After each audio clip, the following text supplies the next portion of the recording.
Andrew, 5-year tenure as Chief Executive of Guardian. Congratulations. Now, what has been for you your biggest achievements during those 5 years?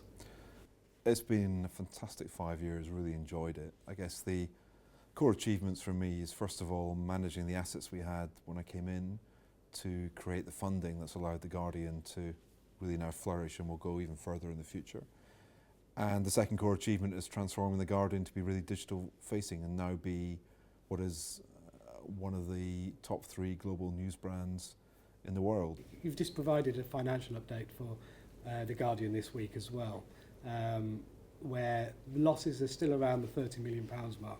Is that good enough, or would you still like to see that reduced further? Well, the thing that's really important for me in the trading update is for the 3rd year running we've seen revenue growth. So revenue's at 214 million, that's 4% up. And as you say, we've done that by keeping the losses the same level, so we've reinvested. Mm-hmm. We've also seen our digital revenue at £80 million this year. And again, that's a 20% increase on the previous year, so a really good set of results with that revenue as well. And the cash, because of the sale we did in Auto Trader, is now at, the investment fund is now at £800 million. So again, that gives us a strong position to grow from. But I'm a Scottish accountant, so I'm never going to be happy with losses at this level. We need to get the losses down to be genuinely self-sustaining over time.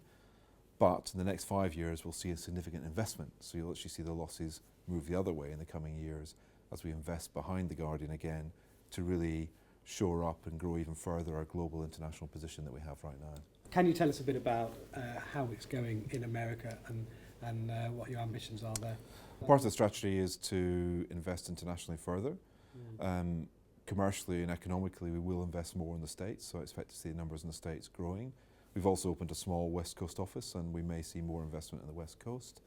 And then internationally, it will be up to the new editor and the new CEO to figure out where we go next internationally, but we will go further into new places internationally. But is it true that you are now getting more readers in the US than you are in the UK? Absolutely now, for 2 or 3 months, we're seeing more readership in the US and the UK, and in the US we're seeing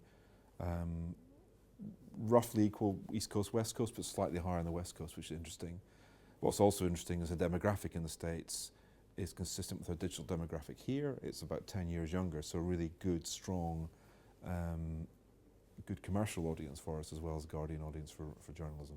And I know mobile's high on your agenda. I mean, how important is the mobile space for a publisher like The Guardian? Well, already the mobile audience is greater than the browser audience, and that has been like that now for a good almost a year.